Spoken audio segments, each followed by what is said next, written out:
Assalamualaikum warahmatullahi wabarakatuh. Salam sejahtera untuk kita semua. Perkenalkan, saya Linda Raniwati, SSTMK, dosen tetap program studi Diploma 3 Kebidanan, Sekolah Tinggi Ilmu Kesehatan Husada Gemilang dengan NUPTK 71427666230393. Pada kesempatan kali ini, saya ingin menyampaikan pernyataan diri dosen dalam unjuk kerja Tridharma Perguruan Tinggi atau disingkat dengan PDD UKT PT di bidang pengajaran. Sebagai dosen, saya mengampu beberapa mata kuliah, yaitu konsep kebidanan, asuhan kebidanan esensial kehamilan, praktik asuhan kebidanan esensial kehamilan, konsep kebidanan, dan mata kuliah penciri prodi, yaitu asuhan kebidanan komplementer akupresur. Keseluruhan mata kuliah tersebut saling terintegrasi untuk membentuk lulusan yang memiliki kompetensi pengetahuan, keterampilan, dan sikap profesional sesuai dengan standar kompetensi bidang. Pada pembelajaran di awal semester, saya selalu menyampaikan kontrak perkuliahan kepada mahasiswa sebagai bentuk kesepakatan bersama antara dosen dan mahasiswa. Kontrak perkuliahan tersebut memuat capaian pembelajaran, materi perkuliahan, strategi pembelajaran, metode penilaian, tata tertib perkuliahan, serta hak dan kewajiban dosen maupun mahasiswa. Dengan adanya kontrak perkuliahan, diharapkan seluruh proses pembelajaran selama 1 semester berlangsung secara terarah, kondusif, transparan, dan berorientasi pada pencapaian hasil belajar mahasiswa. Pada mata kuliah asuhan kebidanan esensial kehamilan yang berbasis Outcome Based Education atau OBE, mahasiswa diharapkan tidak hanya memahami konsep kehamilan normal, tetapi juga mampu menerapkan asuhan kebidanan esensial secara profesional berdasarkan standar praktik kebidanan, prinsip woman-centered care, dan patient safety dan evidence-based practice.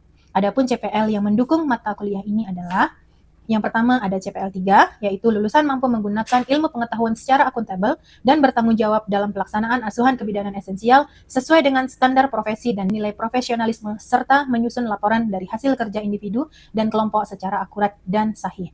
Kemudian di CPL 5, lulusan mampu melakukan asuhan kebidanan esensial dengan pendekatan manajemen kebidanan pada bayi baru lahir dan neonatus, bayi, balita, masa kehamilan, masa persalinan, masa nifas, dan menyusui, pelayanan keluarga berencana dengan prinsip universal precaution dan patient safety di berbagai fasilitas pelayanan kebidanan dan komunitas sesuai dengan SOP dan kewenangan.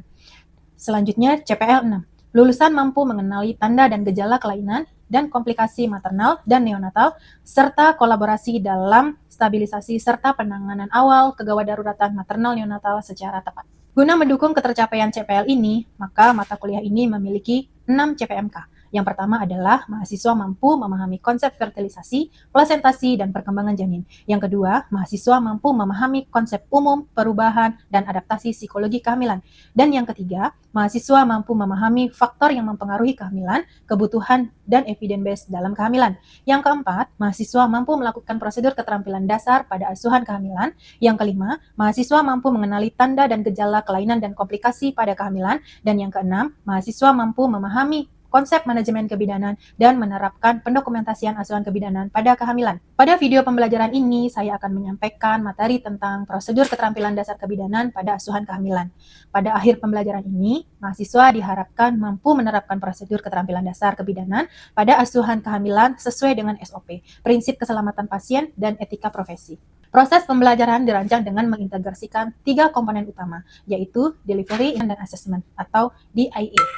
Saya memberikan materi pada mahasiswa melalui ceramah interaktif dan media pembelajaran yang relevan. Setelah itu, mahasiswa akan memberikan umpan balik berupa pertanyaan, pendapat, ataupun rangkuman pemahaman untuk memastikan materi terserap dengan jelas.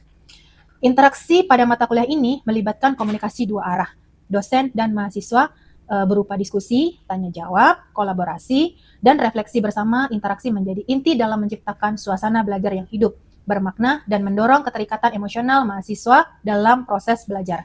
Dalam kegiatan pembelajaran, saya menetapkan metode Student Centered Learning atau SCL, yaitu pembelajaran yang berfokus pada peran aktif mahasiswa sebagai subjek utama dalam membangun dan menerapkan pengetahuan untuk menciptakan interaksi yang efektif. Saya juga menerapkan berbagai metode pembelajaran lainnya, seperti diskusi kelompok kecil, kemudian demonstrasi, dan studi kasus. Dan pada asesmen yang saya lakukan adalah mata kuliah ini mencangkup asesmen secara formatif, yaitu untuk menilai proses ya melalui kuis, kemudian tugas individu dan kelompok, kemudian dengan persentase sebanyak 35%, kemudian penilaian sumatif untuk penilaian akhir, yaitu ujian tengah semester sebanyak 25%, dan ujian akhir semester sebanyak 40%. Adapun referensi yang saya gunakan dalam mata kuliah ini berasal dari berbagai sumber ilmiah yang mutakhir, berbagai pedoman dan buku ajar yang relevan dengan praktek kebidanan, artikel jurnal ilmiah yang relevan dengan topik kehamilan yang memiliki kebaharuan, sehingga mahasiswa mampu mengikuti pengetahuan dan teknologi masa kini. Berikut adalah proses pembelajaran pada mata kuliah asuhan kebidanan esensial kehamilan, dengan materi prosedur keterampilan dasar kebidanan pada asuhan kehamilan. Selanjutnya, mari kita simak cuplikan video kegiatan pembelajaran yang menggambarkan implementasi metode tersebut di dalam kelas. Selamat menyaksikan. Wassalamualaikum warahmatullahi wabarakatuh. Baik. Bismillahirrahmanirrahim. Assalamualaikum warahmatullahi wabarakatuh. Waalaikumsalam warahmatullahi wabarakatuh. Ya. Jumpa lagi ya kita pada hari ini dengan mata kuliah asuhan kebidanan esensial kehamilan. Pada hari ini kita pertemuan yang keberapa? Yang ke-10 ya? Yang ke-10. Oke. Gimana kabarnya hari ini?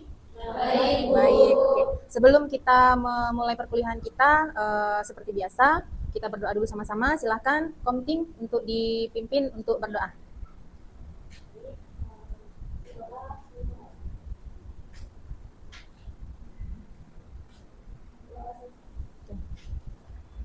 Hari ini hadir semua? Hadir. Berarti tidak ada yang tidak hadir ya? Saya coba absen dulu satu-satu ya. Oke. Afrida Indah Lestari. Oke. Arti Arsika. Oke. Della. Baik. Sebelum kita masuk ke dalam materi bahan kajian ya, sesuai dengan mata kuliah kita hari ini, kita akan membahas mengenai prosedur keterampilan dasar pada asuhan kehamilan. Nah, kita akan lihat dulu ya. Jadi adapun capaian pembelajaran mata kuliah ya, atau adik-adik nanti setelah mengikuti perkuliahan ini, nanti adik-adik akan mampu melakukan prosedur keterampilan dasar pada asuhan kehamilan. Jadi prosedur keterampilan dasar itu yang seperti apa? Bahan kajian yang kita akan bahas adalah tentang pemeriksaan Leopard ya. Oke, sebelum kita masuk ke materi selanjutnya. Nah, ya, kemarin kita sudah membahas juga tentang pemeriksaan fisik ya, pemeriksaan fisik pada ibu hamil. Jadi, pemeriksaan Leopard ini adalah bagian dari pemeriksaan fisik ya, bagian dari pemeriksaan fisik pada ibu hamil. Coba dilihat di gambar ya. Kira-kira ini apa yang dipegang? Abdomen ya, atau perut ibu hamil. Ya, saya review sedikit ya tentang materi kita yang kemarin, yaitu tentang pemeriksaan fisik. Nah, tahap pemeriksaan fisik itu ada berapa tahap yang harus dilewati? Yang pertama, salsa? Ya. Ya. Dengan cara melihat. Oke, yang kedua, siapa yang bisa? Ya, silakan. Dengan cara meraba. Ya, yang ketiga. Ya, silakan. Diketuk. Nah, yang terakhir, yang keempat. Ya. Ya. Ya, dengan cara mendengar ya. Jadi ada inspeksi, ada palpasi, ada auskultasi, dan ada perkusi. Nah, kita lihat apakah Leopard ini itu merupakan tahapan yang mana ya. Nanti kita akan bahas. Oke. Ada yang pernah dengar tentang pemeriksaan Leopard? Ada yang sudah pernah dengar? Apa itu Leopard? Sudah? Apa kira-kira? Siti. Sri. Apa? Itu mengetahui keadaan janin di dalam. Oke, ya kita lihat ya, apa sih pemeriksaan Leopard ya. Jadi ya, pemeriksaan palpasi atau Leopard ya, itu adalah pemeriksaan pada ibu hamil dengan cara perabaan pada perut ibu berdasarkan teori yang dikembangkan oleh Christian Gerhard Leopold. Jadi kenapa namanya Leopold? Ya karena memang si Christian Gerhard Leopold ini yang menemukan, yang mengembangkan, bahkan dipakai sampai saat ini ya. Nah, adapun tujuan untuk menentukan tujuan dari palpasi Leopard ini adalah untuk menentukan posisi dan letak janin pada uterus. Jadi posisi, nah kira-kira posisi janin di dalam perut itu yang normal itu seperti apa? Bagian apa yang menjadi bagian terbawah?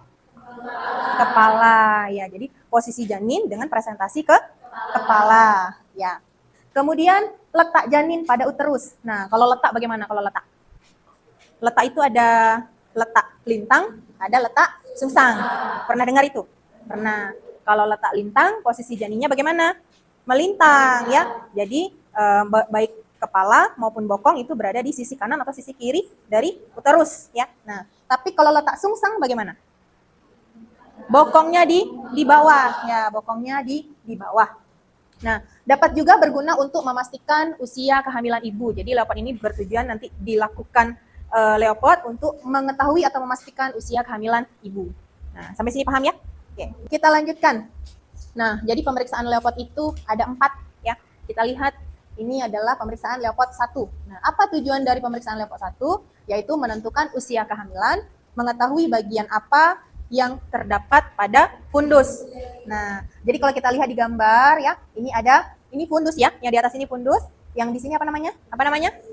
Simfisis pubis. Nah, jadi leopard 1 tujuannya untuk menentukan usia kehamilan dan menentukan apa yang teraba pada fundus. Nah, itu harus diingat ya. Nah, itu adalah leopard 1. Bagaimana tekniknya? Tekniknya adalah memposisikan ibu dengan lutut fleksi. Fleksi itu diapain? Ditekuk. Nah, ditekuk sedikit. Jadi posisi ibunya tidur dengan lututnya fleksi. Ditekuk kira-kira 45 derajat ya. Atau lutut bagian dalam, jadi di bawah lutut itu bisa diganjal dengan bantal. Dan pemeriksa menghadap ke arah ibu. Jadi bidannya itu menghadap ke ibu, tidak boleh membelakangi. Nah, itu untuk leopard 1. Kemudian menengahkan uterus dengan menggunakan kedua tangan dari arah samping umbilikal. Gimana tuh kira-kira? Umbilikal apa umbilikal? Ya, pusat. Jadi menengahkan. Nah, nanti kita akan melakukan demonstrasi ya, bagaimana cara pemeriksaan atau melakukan leopard 1. Kemudian kedua tangan meraba fundus, kemudian menentukan TFU dengan menggunakan ujung kedua tangan tentukan bagian janin. Nah, jadi diraba sampai ke bagian fundus, kemudian dengan menggunakan kedua tangan ini nanti akan meraba bagian apa yang berada di fundus. Oke. Kemudian, nah, kalau sudah kita raba-raba ya, kalau diraba berarti diapain tadi? Tahapan yang mana? Palpasi, ya, tahapan palpasi namanya. Nah, kalau sudah diraba-raba, nanti kita akan lihat hasilnya, ya. Ada apa di fundus, apa yang teraba. Gitu. Ya. Jadinya hasilnya adalah apabila dia kepala janin, maka yang teraba adalah keras, bundar, dan melenting. Seperti mudah digerakkan, jadi dia keras, bundar, dan melenting. Itu ciri-cirinya adalah kepala janin. Nah, ya. Kalau teraba bokong janin, berarti ciri-cirinya adalah lunak, kurang bundar, dan kurang melenting. Nah ya, jadi ciri-cirinya lunak. Jelas ya, kalau bokong itu kan kulit ya. Nah kalau teraba dia akan lunak, kurang bundar, dan kurang melenting. Oke. Apabila posisi janin melintang ya pada rahim, maka pada fundus teraba kosong. Nah jadi tidak ada di fundusnya. Di bagian atasnya kosong. Itu kalau posisi janin itu melintang. Kemudian, nah setelah dilakukan perabaan tadi, dilihat apa yang ada di fundus, dilakukan pengukuran atau melihat usia kehamilan. Nah, ada tekniknya. Jadi, kita boleh pakai jari. Nah, yang ini menggunakan teknik dengan mengukur TFU menurut McDonald. Kalau menurut McDonald berarti dia menggunakan pita ukur. Yang pertama tadi posisi kaki ibunya masih sendeku. Apa itu sendeku? Setengah ditekuk. Ya, sendeku itu setengah ditekuk ya. Berapa derajat tadi? 45 derajat.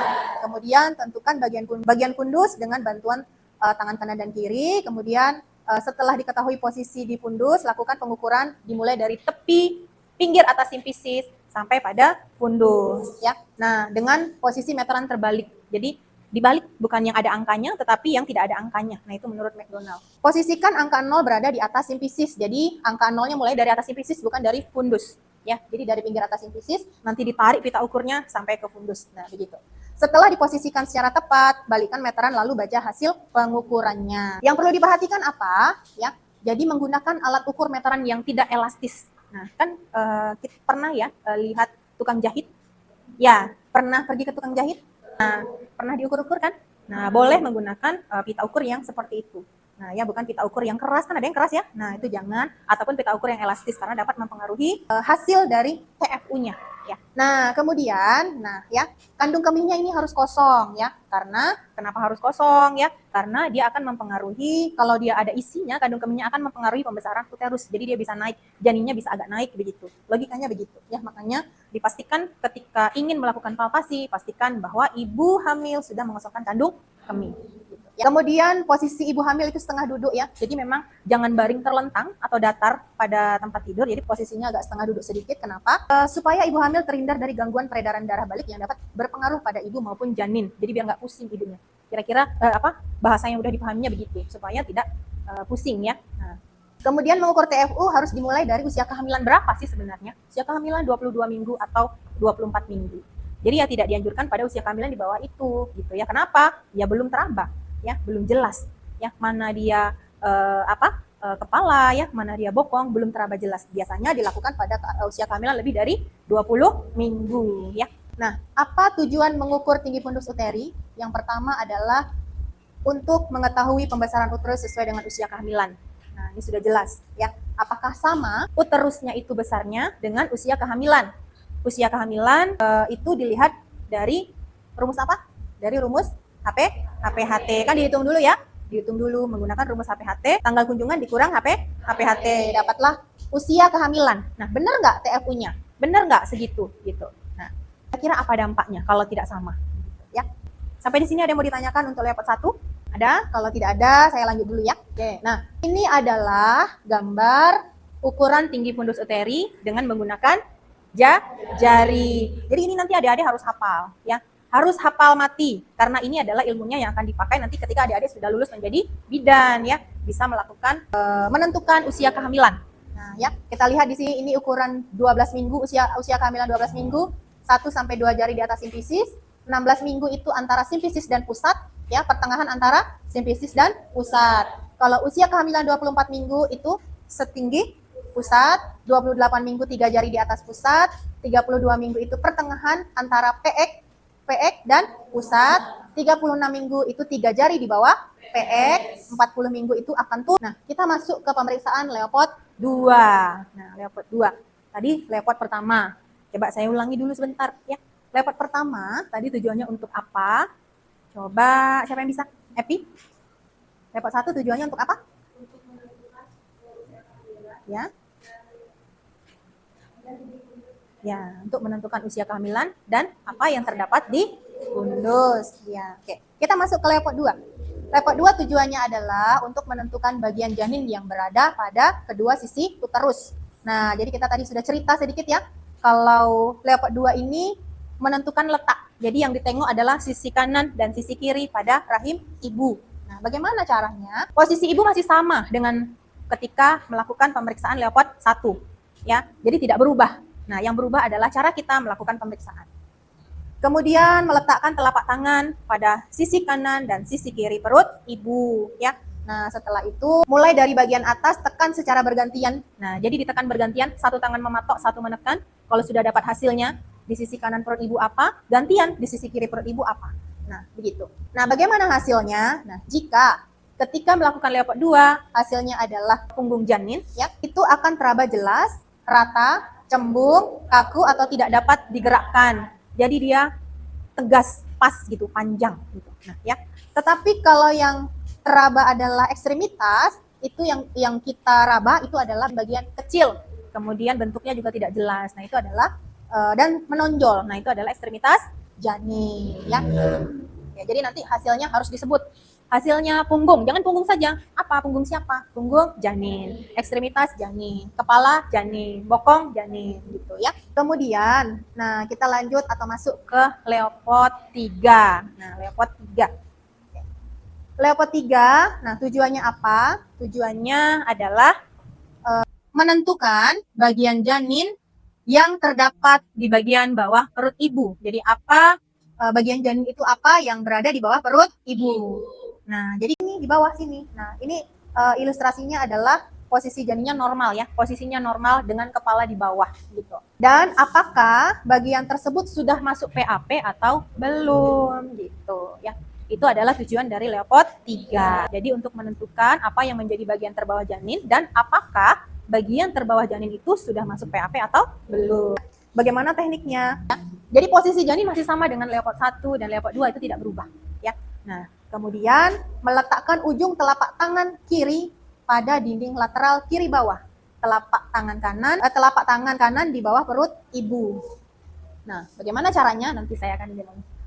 praktekkan ya. Kemudian menekan secara lembut dan bersamaan bergantian untuk menentukan bagian terbawah bayi. Gunakan tangan kanan dengan ibu jari dan keempat jari lainnya, kemudian goyang bagian terbawah janin untuk melihat untuk merasakan apakah bagian terbawah janin itu sudah masuk PAP atau belum. Nah, kalau dia bisa digoyangkan, artinya apa? Belum masuk PAP ya, karena dia belum pas, belum engage namanya, belum pas gitu. Ya, tapi kalau sudah pas tidak bisa digoyangkan artinya sudah masuk PAP. Nah, itu tadi yang berkaitan dengan rumus ya TBBJ. Kalau belum masuk ya, tadi dikurang berapa? 13. Kalau sudah masuk dikurang 11. Oke ya.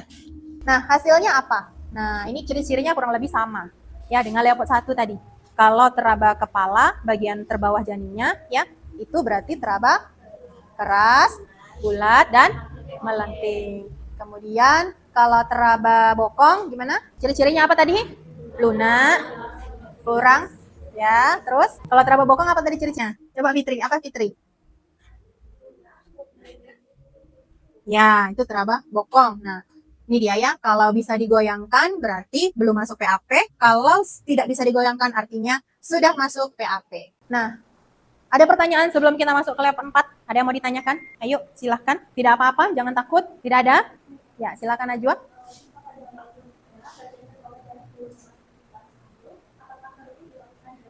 Oke, apakah perlu? Jadi, ketika Leopard 3, kepala janin belum masuk ke PAP, apakah perlu dilakukan Leopard 4? Nah, pertanyaannya bagus ya, tetapi mungkin kita harus lihat dulu ya, pemeriksaan Leopard 4. Ya, saya simpan dulu pertanyaan si Najwa, saya jelaskan dulu di pemeriksaan Leopard 4 ya. Nanti kita akan ketemu jawabannya. Oke. Jadi, tujuan dari Leopard 4 adalah untuk mengkonfirmasi apakah janin yang menjadi bagian terbawah janin itu sudah masuk pintu atas panggul atau belum. Jadi untuk mengetahui sejauh mana bagian terbawah janin sudah masuk PAP atau belum. Pertanyaannya terkoneksi dengan pertanyaan si Najwa tadi ya.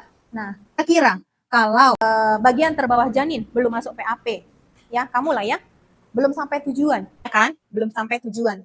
Apakah sudah bisa diukur? Ya. Bedanya Leopard 4 ini berbeda dari Leopard 1, Leopard 2, Leopard 3.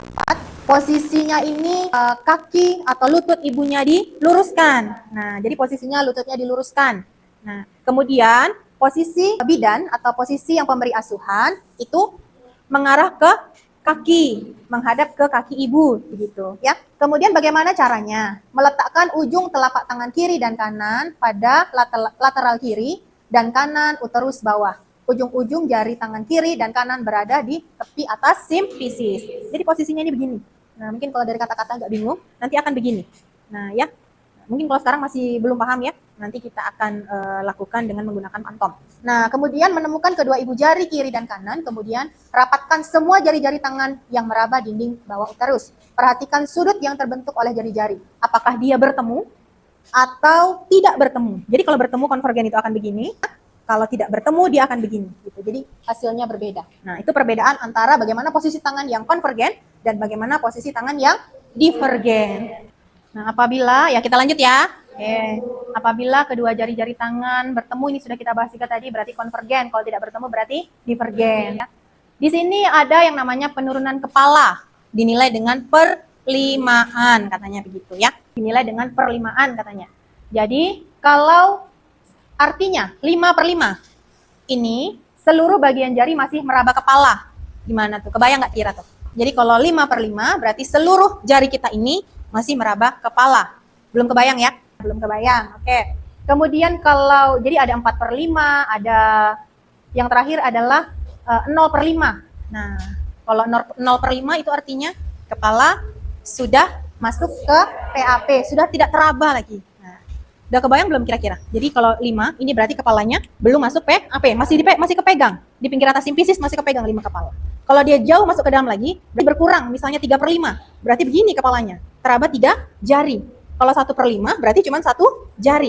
Nah, begitu. Kalau dia 0/5 berarti sudah masuk, ya seluruhnya sudah masuk PAP. Oke.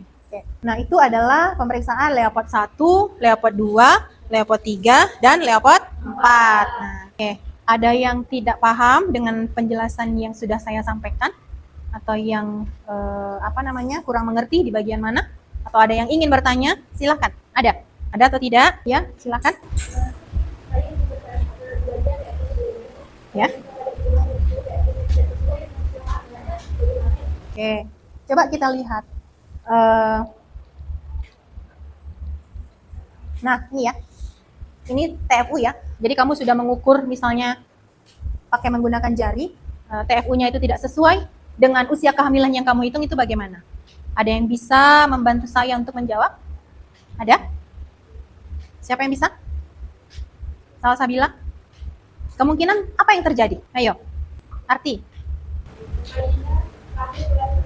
Bayinya lahir berat rendah. Kalau bayinya belum lahir berarti masih di dalam kandungan ya. Nah, apa kira-kira yang terjadi ya jika hasil TFU tidak sesuai dengan usia kehamilan? Menurut HPHT misalnya usia kehamilannya 32 minggu, tetapi ketika diukur atau dilakukan palpasi ternyata tidak sesuai. Artinya di mana misalnya 3 jari di atas pusat gitu kan. Harusnya usia kehamilannya berapa? 28 minggu gitu. Dia tidak sesuai artinya. Jadi artinya apa? Harus dikaji lebih mendalam. Ya, harus dilihat berapa berat badannya. Harus diukur IMT-nya. Apakah misalnya memang ibunya kekurangan nutrisi selama kehamilan atau memang terjadi komplikasi atau kelainan pada ibu hamil, misalnya dia tidak nafsu makan, tidak bisa minum susu, artinya kan kurang nutrisi atau nah sehingga apa? Janinnya tidak tumbuh atau tidak berkembang sesuai dengan usia kehamilan yang seharusnya. Nah, begitu ya Fitri ya. Oke. Ada lagi yang mau ditanyakan? Sebelum setelah ini kita akan melakukan saya akan mendemonstrasikan bagaimana cara pemeriksaan Leopard di laboratorium ya. Ada lagi yang mau ditanyakan? Ya, silakan Epi.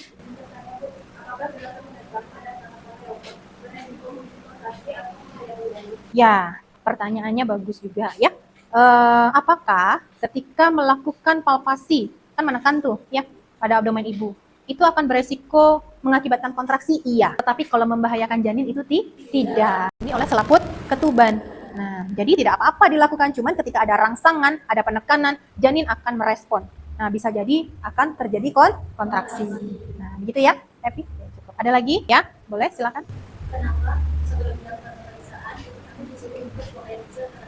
Oke, kenapa sebelum dilakukan pemeriksaan Leopard, ibu hamil harus buang air kecil? Nah, ada yang ingat tadi penjelasan yang sudah saya sampaikan? Winda, ingat tadi kenapa? Zahwa? Najwa? Ingat nggak? Apa tadi? Kenapa? Karena? Oh ya, silakan. Ya, dapat mempengaruhi pembesaran. Nah, jadi kalau kandung kemihnya oke, kalau tidak ada, kita lanjutkan untuk demonstrasi pelaksanaan pemeriksaan Leopard 1, Leopard 2, Leopard 3, dan Leopard 4 di laboratorium. Ya, kita melakukan pemeriksaan Leopard 1, Leopard 2, Leopard 3, Leopard 4. Ya.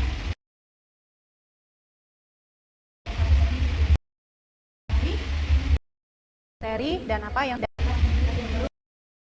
usia kehamilan Leopard 2.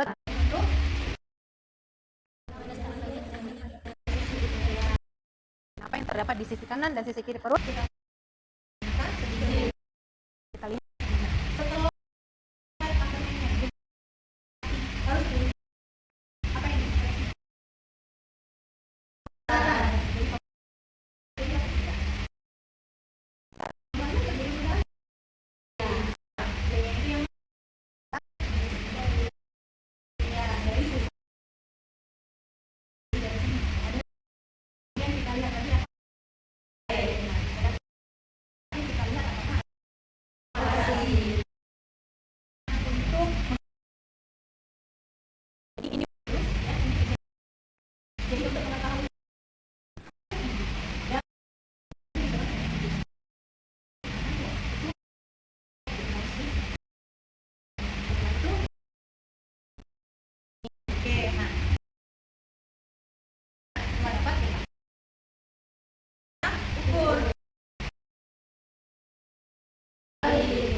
Jadi setelah itu kita ukur menggunakan tidak jelas dan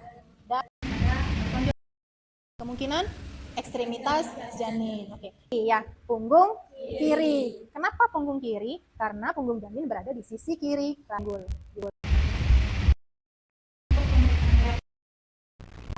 kira-kira di teknik atau tidak? Winda, ada? Paham? Paham. Di praktek laboratorium. Baik, jika tidak ada pertanyaan, mungkin untuk pertemuan kebidanan esensial kehamilan kita akhiri ya. Semoga apa yang sudah saya